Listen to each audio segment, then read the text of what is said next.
Hi, Rob. Good afternoon. Nice to be here. What we're going to try and do today is explain how to initially start a bonsai from a pre-piece of raw material. Like Ryan says, this tree was collected about 4 years ago, been in a bonsai container for about 2 years. Cut back from a basic hedgerow, any hedgerow material really, or wherever you can get hands on good material really. Into a stump, allowed to grow for a few years, put in a bonsai container and allowed to recreate new branches. Obviously, as you can see on the stumps, they've all been flat cut back with a saw. So today's theme basically is to try and lose the cuts to make it look natural, look like it's tall, it's been ripped, it's been done by nature, just to give the tree some interest. And then we're going to take awful lot of the branches off. Do some what we call pre-selection of branches ready for the future of its training.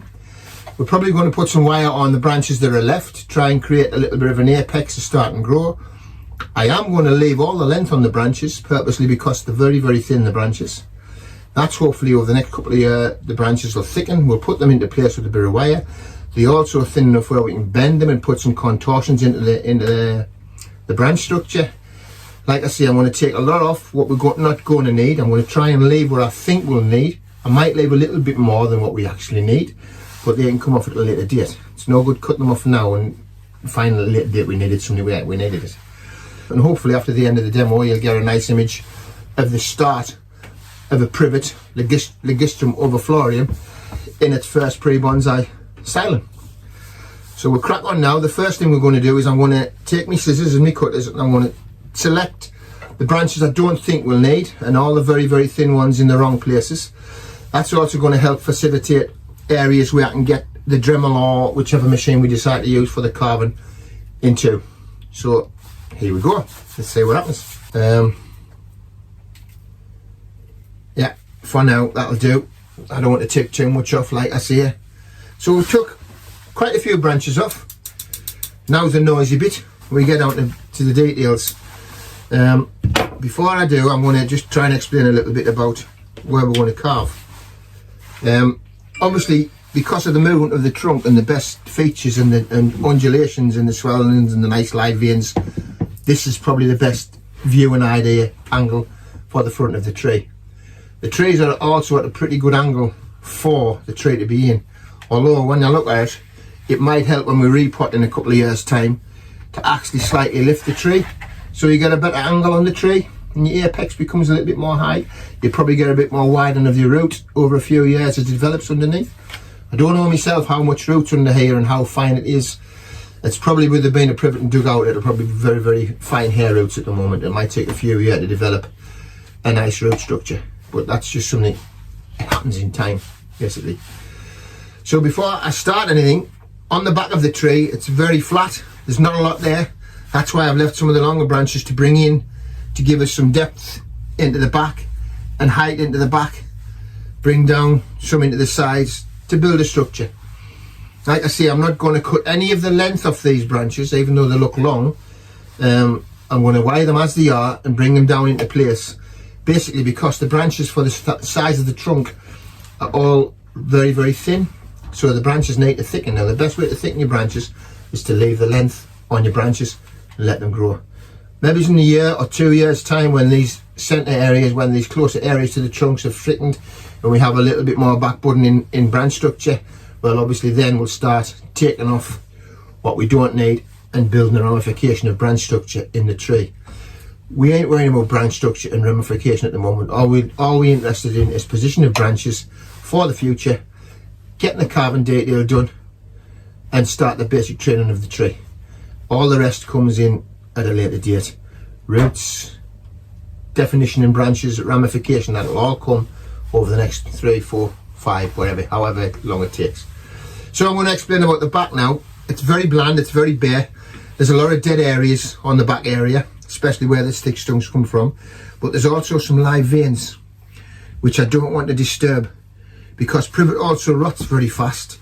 So what I'm going to do, I'm going to try and mark roughly where I want me carving to go up to the edge of the live vein and where I want to run it off.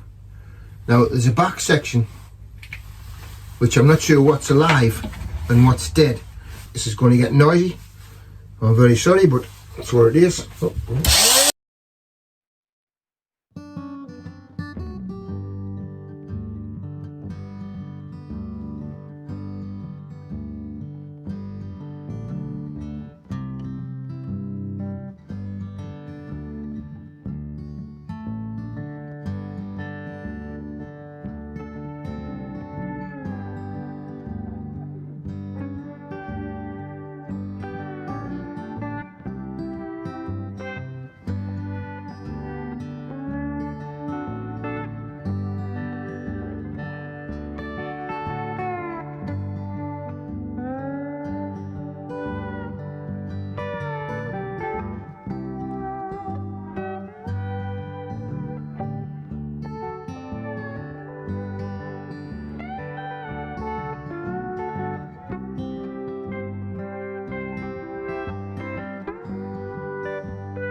Right, so for now I've done what we would call block carbon.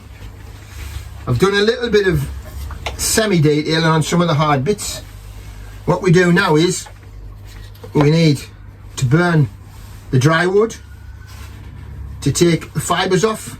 I'm trying to figure Ryan's torch out. Push the button at the back, lad. Push the button at the back, lad. No. Oh, it's the front one you push. I think. There, set it away. Technical problems. I might have knocked that red button, that's it. That's it. You like to keep the button in? Yeah. So I've got to keep the button in. So try to protect the leaves. It's maybe a good thing to wrap them with damp cloth, but we'll try and burn away from them and or tin foil, couldn't it? Burn the fibres or tin foil, and we're just doing a light burning for now, just to get a little bit of detail and then getting the fibres off and the sawdust off and make it look a little bit cleaner. So now we're going to spray the wood with a bit of water, and Ryan's going to put a little bit of lime sulphur on while I nip to the loo. Always wet your wood before you put your lime sulphur on. Yeah, it helps the wood, the lime sulphur to adhere, as a posh word, to the wood. To adhere? If you want to see another video on Privet for a bit more refinement and structure on YouTube, if you type in Mauro Stemberger Ligustrum, he does a very, very good demonstration on a privet and a repot, which you'll see a lovely blue pot, which I think suits the tree fantastically. Is that the privet he got off you? It is the privet he got off me. Not that I'm dropping any names, but it's a very, very good video, and it's there for anybody to watch. You've got some nice trays on your own. I've got a few. We're getting there. Yeah, I was in that no-landers boat, mine. Well, I like to take a tray to the trophy because it's nice to go to the show and have a tray in the show. We go to Belgium, why not take a tray? I'm putting probably up a heavier wire than necessary, but what I'm also doing is I'm putting it on pretty slack. I'm not worrying about branch placement for the smaller branches. All I'm worrying about is directional placement for the main branches, because as they grow they're going to thicken, and obviously as they grow they're going to get twiggier at the back and they're going to get more twig, and all the front stuff that's long eventually is going to be cut away. So I ain't worried at all about the shape of the tree. It's not going to look like a bonsai, it's going to look like a tree with direction. You'll understand when I say like I say, there's ends here where I could wire and make it repaired, but what's the point knowing in the future when all this wood's back it's going to be cut off? All I want is this part here put into where it should be for when it grows at a later date. And that's basically the principle of wiring a piece of raw material. If you've got raw material that's got fine stuff that's going to be closer into the trunk, then yes, by all means wire close in. And wire your twig, because then you're going to be able to put some detail in. But as this is, it doesn't need all that detail. So Ryan assures me he's not going to sell this tree until the time's right, and we say, well, it's done. And we say another. We've got plenty to gun at, haven't we? We have lots, lots and lots.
Like I say, I'm trying to leave most of the length on the branches, taking some of the tips off, because I want thickening further back. So the tree's not going to look like a finished tree, but all it's getting is its main direction putting into it.